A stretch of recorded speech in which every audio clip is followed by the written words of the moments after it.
불과 2만 달러짜리 자살 드론 한 기를 막으려 미국은 무려 400만 달러의 패트리어트 미사일을 꺼내듭니다. 전형적인 비대칭 전력의 딜레마죠. 현실은 더 가혹합니다. 1회 요격에 보통 이 3발의 미사일이 소비되니 드론 한 대를 방어하는 실질 비용은 1000만 달러, 우리 돈 약 130억 원에 육박합니다. 가성비 전쟁에서 미국이 밀리는 꼴이죠. 사태는 극단으로 치닫고 있습니다.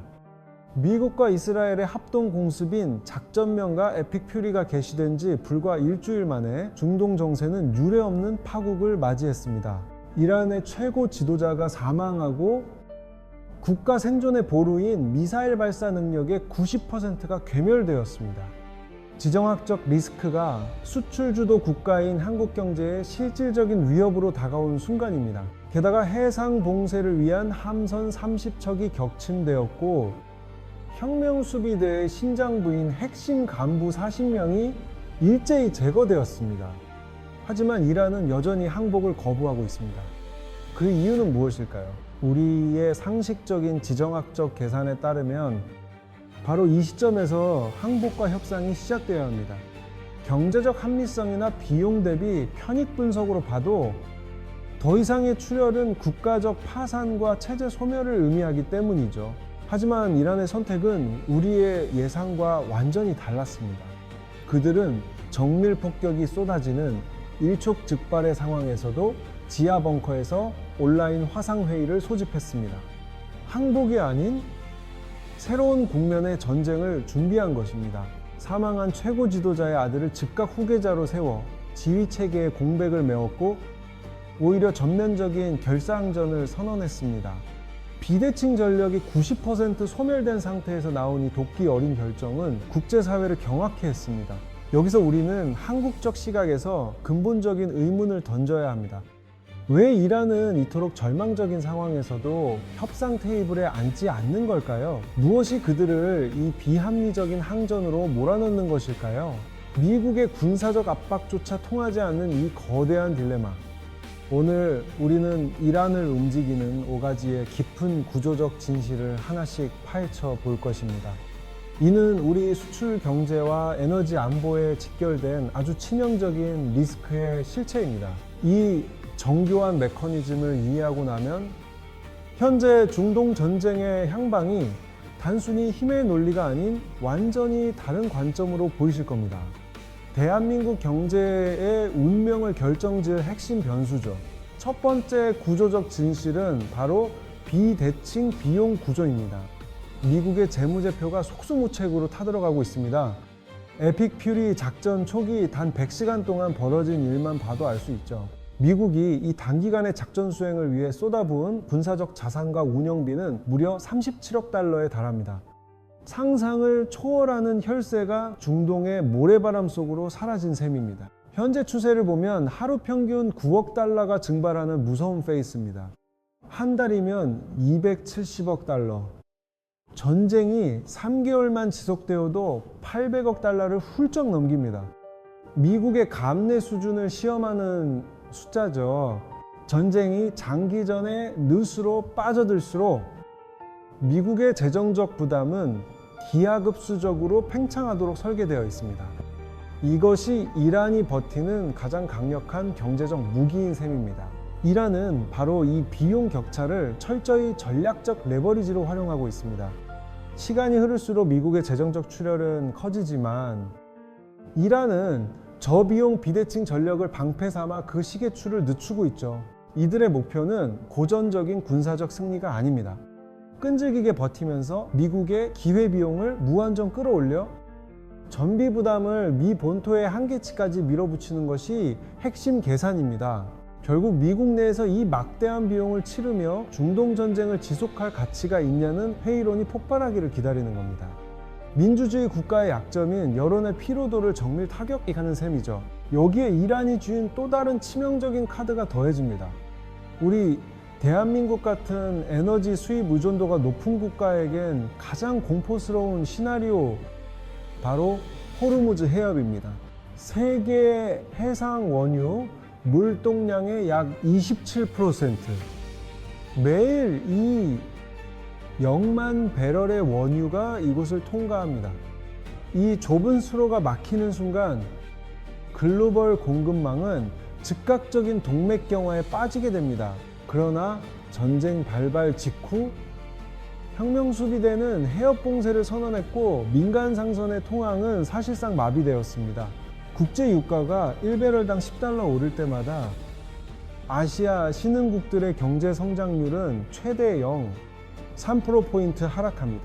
전선이 고착화되고 장기화된다면 유가가 배럴당 120달러까지 치솟을 것이라는 공포가 시장을 덮칩니다. 즉, 이란은 직접 타격을 주지 않고도 전 세계 경제의 데미지를 분산시키는 비대칭 무기를 쥐고 있는 셈입니다. 이러한 경제적 압박은 이미 미국 내 여론을 뒤흔들고 있습니다. 최근 여론조사에 따르면 응답자의 60%가 이란 공격에 반대합니다.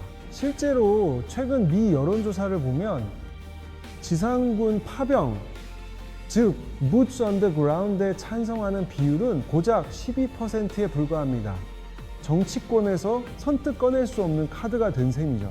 이는 과거 이라크 전쟁에서 500명 이상의 미군 장병이 목숨을 잃었던 뼈아픈 트라우마가 미국인들에게 여전히 생생하기 때문입니다. 제2의 핌에 빠지는 것을 극도로 경계하는 것이죠. 이처럼 미국에게 새로운 중동 전면전은 정치적 자살행위나 다름없는 선택입니다. 하지만 미국을 더 당혹스럽게 만드는 진짜 족쇄는 이란의 내부에 숨겨져 있습니다. 두 번째 구조적 진실은 바로 역사의 교훈입니다.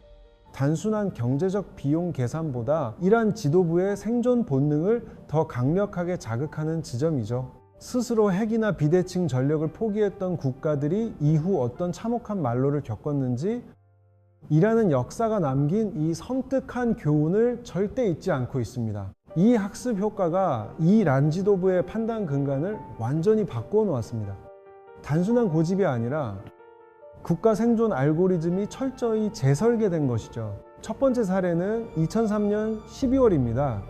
리비아의 무아마르 카다피는 자신의 정권 안보를 보장받는 대가로 핵 개발 프로그램의 전면 폐기를 선언했습니다. 국제사회는 열렬히 환영했습니다. 비핵화를 통한 평화 정착의 교과서적인 모델이라며 박수갈채를 보냈죠. 서방 정상들과 웃으며 악수하는 사진이 연일 보도되었고 우리 경제와도 직결되는 유럽 에너지 기업들이 앞다투어 리비아 투자를 재개했습니다. 경제 제재, 해제라는 달콤한 보상까지 주어지며 표면적으로는 가장 완벽하고 합리적인 외교적 선택으로 보였습니다. 적어도 그때까지는 말이죠. 그러나 8년 후인 2011년 지정학적 기류가 급반전됩니다. 아랍의 봄이라는 거대한 민주화 요구의 파도가 리비아 카다피 정권의 턱 밑까지 차오른 것이죠. 서방은 이 기회를 놓치지 않았습니다. 나토는 민간인 보호라는 명분상의 깃발을 내걸고 리비아에 대한 대대적인 군사 개입을 단행합니다. 비대칭 전력을 포기한 독재자의 끝은 처참했습니다. 카다피는 고향 시르테의 하수관에 숨어 있다가 반군에게 붙잡혔고 전 세계가 지켜보는 가운데 비참하게 생을 마감했습니다. 체제 보장의 핵심인 핵이라는 방패를 스스로 내던진 지 정확히 8년 만에 벌어진 일이었습니다. 이란에게 이 8년은 단순한 시간이 아닌 생존의 공포로 각인되었습니다. 이란이 주시하는 사례는 또 있습니다. 바로 이라크죠. 사담 후세인 역시 1990년대에 유엔의 고강도 사찰을 수용하며 협조적인 태도를 보인 바 있습니다. 투명성을 증명하기 위해 대량 살상 무기, 즉 WMD의 폐기 절차를 성실히 진행했죠. 당시 이라크는 국제사회의 신뢰를 얻어 경제 제재를 풀고 체제 안전을 보장받으려 했습니다. 그러나 2003년 미군이 전격적으로 이라크를 침공했을 때 그들이 명분으로 삼았던 대량 살상 무기는 어디에도 없었습니다. 협력의 대가는 안보가 아닌 개전의 구실이 된 셈입니다. 제거해야 할 위협조차 없었음에도 국가는 완전히 붕괴되었습니다. 이라크는 20년이 지난 지금까지도 극심한 정치적 혼란과 지정학적 불안정성 속에 갇혀 있죠. 세 번째 사례는 현재 진행 중인 비극, 우크라이나입니다. 1909 14년 소련 붕괴 직후 우크라이나는 자신들에게 남겨진 거대한 핵 자산을 러시아로 넘기는 결단을 내립니다. 당시 세계 3위 규모의 핵 보유국이었지만 미국, 영국, 러시아가 약속한 안전보장 각서 하나만 믿고 비대칭 억지력을 통째로 포기해버린 것입니다. 하지만 2022년 2월 바로 그 안전을 보장했던 서명국 중 하나인 러시아가 우크라이나를 전면 침공했습니다. 국제사회의 화려한 보장 문서와 종이 조각은 현실에 날아드는 미사일을 단 한 발도 막아내지 못했습니다. 리비아의 카다피, 이라크의 사담, 그리고 우크라이나, 이 세 가지 역사적 실증은 이란 지도부에게 단 하나의 결론을 뇌리에 박아 넣었습니다. 무장을 해제하거나 서방의 요구에 순응한 대가는 결코 평화와 안전이 아니라 국가의 파멸과 죽음이었다는 사실입니다. 미국 내 강경파들이 이란의 비핵화를 논하며 리비아 모델을 언급할 때마다 이란이 극도로 민감하게 반발하는 이유가 바로 이것입니다. 앞서 언급한 역사의 교훈이 항복을 가로막는 심리적 방패라면 이제는 항복 자체를 구조적으로 불가능하게 만드는 거대한 실물 경제의 벽을 직시해야 합니다. 미국이 직면한 가장 까다로운 딜레마, 그것은 바로 이란 정규군이 아닌 이슬람 혁명 수비대가 수십 년간 구축해온 거대한 비즈니스 제국입니다. 1979년 혁명 직후 신권 통치를 수호하기 위해 탄생한 이 조직은 지난 47년의 세월을 거치며 단순한 군사 집단을 넘어선 국가 위의 기업으로 진화했습니다.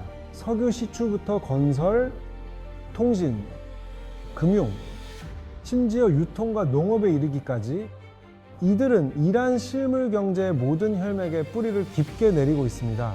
글로벌 경제 전문가들은 혁명 수비대 산하 기업들이 이란 전체 GDP의 최소 4분의 1에서 최대 절반까지 장악하고 있다고 분석합니다. 즉, 이들에게 항복은 곧 자신들의 모든 부와 생존 기반을 포기하라는 소리와 같습니다. 이란 국민이 아파트를 분양받거나 스마트폰 요금을 결제하거나 주유소에서 가솔린을 채울 때 그들이 지불하는 비용의 상당수는 복잡한 지분 구조를 거쳐 최종적으로 혁명수비대 금고로 흘러들어가는 구조입니다. 실제로 테헤란 국제공항을 건설하고 현재 운영권을 가진 곳도 혁명수비대 산하의 건설사입니다. 공항뿐만이 아닙니다. 국가의 척추인 철도, 댐, 가스 파이프라인, 고속도로 등 핵심 인프라 사업을 수의 계약으로 독점하고 있습니다. 자본주의 국가라면 민간 대기업이 주도해야 할 핵심 산업을 군사 조직의 자회사들이 독식하고 있는 셈이죠. 이 지점에서 결정적인 딜레마가 발생합니다. 단순한 군사 조직이라면 전쟁에서 지더라도 무기만 잃고 훗날을 도모할 수 있습니다. 하지만 항복을 통해 정권이 교체되거나 서방에 굴복한다면 이미 테러 단체로 지정된 혁명 수비대는 최우선 해체 대상이 됩니다. 즉, 수십 년간 국가 권력을 이용해 치밀하게 쌓아 올린 그들의 막대한 경제적 기득권과 사업 구조가 하루아침에 공중분해되는 것입니다. 혁명 수비대 수뇌부에게 있어 미국에 항복한다는 것은 전쟁의 끝을 의미하는 게 아니라 자신들의 존재 자체를 지워버리는 자살 행위입니다. 여기서 역설적인 사실은 서방 세계가 이란을 압박하기 위해 가했던 경제 제재가 역설적이게도 대이란 제재는 혁명 수비대의 독점적 지위를 더욱 강력한 괴물로 키워주는 자양분이 되었습니다. 초강력 제재의 파고 속에서 프랑스의 토탈 같은 에너지 메이저와 유럽의 글로벌 통신사들은 이란 시장에서 강제로 짐을 싸야만 했습니다. 글로벌 기업들이 남기고 떠난 그 거대한 시장의 공백을 자본력과 무력을 동시에 갖춘 혁명수 비대 계열사들이 단숨에 집어삼킨 것입니다. 결국 정권의 목을 조르기 위해 고안된 외부의 압박이 도리어 그들만의 기형적이고 견고한 경제 카르텔을 완성시켜준 셈입니다. 여기서 한 가지 근본적인 의문이 생깁니다. 이토록 부패한 군사 정권이라면 왜 내부에서 민중의 힘으로 무너지지 않는 것일까요? 사실 이번 공습이 있기 전부터 이란의 민생 경제는 이미 한계치에 달해 있었습니다. 물가는 1년 만에 2배로 폭등했고 서민들의 삶은 벼랑 끝으로 내몰렸죠. 미래를 책임져야 할 엘리트 청년들의 상황은 더 처참합니다. 대학을 졸업한 청년 3명 중 1명은 일자리를 구하지 못해 거리를 헤매는 끔찍한 상황이 수년간 지속되었습니다. 자국 통화인 리알화의 가치는 휴지 조각이 되었고 인프라 노후화로 잦은 정전과 최악의 가뭄까지 겹쳤습니다. 국가 기능 자체가 마비될 위기에 처한 것이죠. 당연히 국민의 분노는 극에 달했고 거리에선 정권 퇴진과 체제 변혁을 요구하는 시위가 끊이지 않았습니다. 내부 결속력은 이미 최악이었습니다. 이러한 내후외환의 상황이라면 미국이나 이스라엘의 강력한 외부 타격이 가해졌을 때 정권이 내부에서부터 모래성처럼 붕괴할 것만 같습니다. 하지만 현실은 달랐습니다. 하지만 정치학에서 말하는 국경 결집 효과가 완전히 정반대의 현상을 만들어냅니다. 자국 정부가 아무리 무능하고 부패에 혐오스럽더라도 영공을 가르며 타국의 폭격기가 날아드는 순간 국민들의 분노의 방향키는 즉각적으로 내부의 독재자에서 외부의 침략자를 향해 틀어집니다. 어제까지 정권 타도를 외치며 화염병을 던지던 시민이 오늘은 외적에 맞서 조국의 국기를 흔들며 방공호로 향하는 것이죠. 최근 CNN의 현지 인터뷰에서도 시민들의 이중적 심리가 적나라하게 드러납니다. 정권은 증오하지만 내 조국이 공격받는 것은 결코 좌시할 수 없다는 겁니다. 권위주의 정권에 대한 불만과 외부 침략자에 대한 원초적 분노는 완전히 차원이 다른 감정입니다.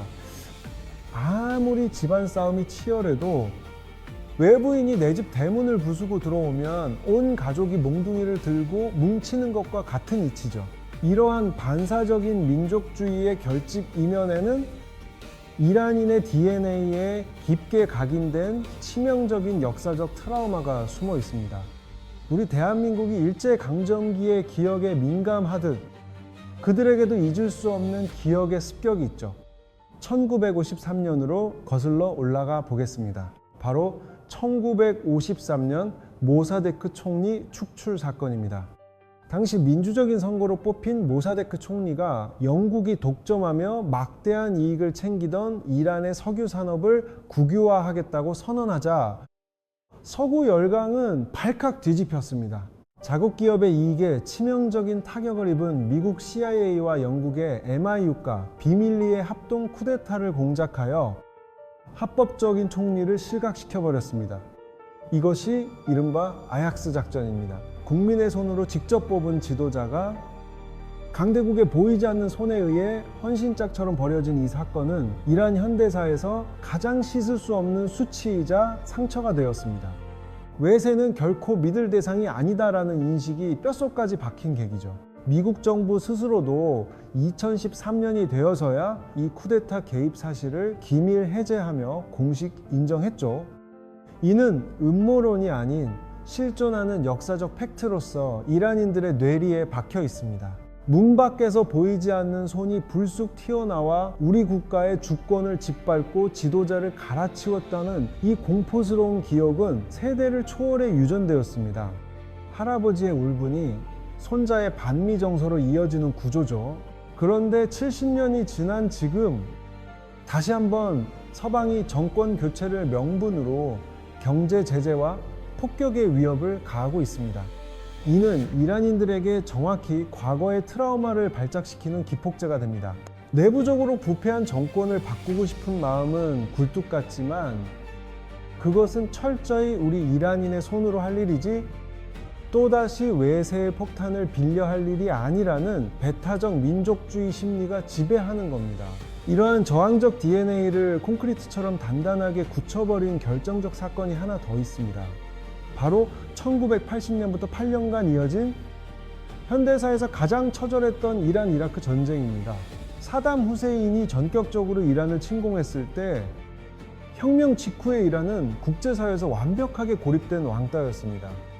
동맹 하나 없이 사방위적인 상태에서 전쟁을 시작한 겁니다. 아무도 도와주지 않는 고립무원의 상태에서 무려 8년을 버텨냈습니다. 이 전쟁으로 양국 합쳐 100만 명 이상이 목숨을 잃었고 경제적 피해는 5천억 달러를 넘겼습니다. 우리 돈으로 650조 원이 넘는 천문학적 손실을 입으면서도 항복하지 않았죠. 가장 비극적인 사실은 당시 교복을 입고 학교에 있어야 할 11세에서 15세 사이의 어린아이들 0명 이상이 총을 들고 전장에서 목숨을 잃었다는 기록입니다. 이 처절한 비대칭적 희생이 이란 사회의 깊은 흉터로 남았습니다. 지금도 이란의 거의 모든 도시 중심부에는 이 소년들과 참전 용사들을 기리는 순교자 기념비가 거대하게 세워져 있습니다. 일상의 공간이 곧 거대한 애국심의 교육장이 된 셈입니다. 학교에서는 이 참혹했던 8년을 단순한 전쟁이 아니라 조국과 신념을 지켜낸 신성한 방어라고 가르칩니다. 외부의 압박이 강해질수록 이들이 왜 더 똘똘 뭉치는지 보여주는 대목이죠. 1988년 당시 최고 지도자 호메이니는 유엔의 정전 결의안을 수용하면서 이렇게 말했습니다. 이것은 독배를 마시는 것보다 고통스럽다. 전쟁의 끝조차 승리가 아닌 생존을 위한 처절한 타협이었던 셈이죠. 국가의 자존심이 걸린 정전협정조차 지도자에게 독배였다면 서방이 요구하는 조건 없는 항복은 이들에게 어떤 의미일까요? 그것은 단순한 패배를 넘어 국가 정체성의 소멸을 의미합니다. 자, 이제 이란을 굴리지 않는 5번째 핵심 톱니바퀴를 확인해 보죠. 바로 국가 정체성과 순교입니다. 1979년 이슬람 혁명 이후 이란이라는 국가를 지탱해온 아이덴티티가 한 줄로 요약됩니다. 미국과 서방 제국주의에는 결단코 굴복하지 않는다. 여러분, 이건 단순히 정치적인 슬로건이 아닙니다. 이란이라는 체제가 국제 무대에서 자신의 존재 이유를 증명하는 근간입니다. 반세기 가까운 시간 동안 학교, 군대, 미디어를 통해 온 국민의 뼛속까지 새겨넣은 체제의 존립 근거 그 자체입니다. 이들에게 항복은 곧 자아의 파괴와 다름없습니다. 이 국면에서 서방의 요구대로 항복하고 무장해제를 한다는 것은 자신들이 47년간 존재해온 근본적인 이유를 스스로 부정하는 겁니다. 체제 정당성 자체가 증발하는 것이죠. 미국의 폭격으로 최고 지도자 하메네이가 사망한 직후 왜 그들이 흔들리지 않았는지도 여기서 완벽히 설명됩니다. 지정학적 리스크 분석가들이 가장 간과하는 대목이죠. 이슬람 시아파의 오랜 종교적 전통에서 외부 침략자에게 맞서다 맞이한 지도자의 죽음은 권력의 붕괴나 패배가 아닙니다. 그것은 가장 숭고한 영적 승리, 즉 순교로 해석됩니다. 그리고 이 남은 자들은 빗발치는 폭탄 아래에서 화상회의를 열었습니다. 비대칭적 결기를 보여준 셈이죠. 이 온라인 회의에서 아들을 새로운 후계자로 추대한 단 하나의 행동만 보아도 이 정권이 항복을 얼마나 철저히 배제하고 있는지 알 수 있습니다. 결사항전은 단순한 구호가 아닌 그들의 생존 방식입니다. 서방의 언론과 미국 정치인들은 새로운 후계자를 두고 경험 없는 경량급 인사라며 평가절하하고 조롱했지만 사실 이건 이란의 신정체제가 가진 특수성을 전혀 이해하지 못한 오만입니다. 이란 내부의 정치적, 종교적 맥락에서는 전혀 다른 파괴력을 지닙니다. 위대한 순교를 이룬 아버지를 계승하여 외세에 맞서 끝까지 싸우겠다는 맹세는 대중의 감정을 자극하는 강력한 국경 결집 효과를 발휘하죠. 결국 미국이 최고 지도자를 제거한 군사적 타격은 이란 내부에서 우리를 죽인 적과 더욱 처절하게 싸워야 한다라는 결의로 전환되어 버린 것입니다. 비대칭 전력의 핵심은 무기가 아니라 바로 이런 정신적 무장이죠. 이런 사회적, 종교적 기류 속에서 누군가 협상이나 항복을 입에 올리는 순간 그는 수십 년간 쌓아온 순교자들의 피를 모독하는 국가적 반역자가 됩니다. 리더십 입장에선 항복이 곧 정치적 자살인 셈입니다. 애초에 지금의 이란이라는 토양에서는 항복이라는 선택지가 자라날 수 있는 정치적, 사회적 환경 자체가 존재하지 않는 겁니다. 이것이 바로 미국이 맞닥뜨린 가장 거대한 구조적 딜레마입니다. 자, 이제 파편처럼 흩어져 있던 사실들을 하나로 연결해 볼 시간입니다. 이란이 왜 백기를 들지 않는가? 그 본질적인 이유를 입체적으로 조망해 보죠. 첫 번째 레이어입니다.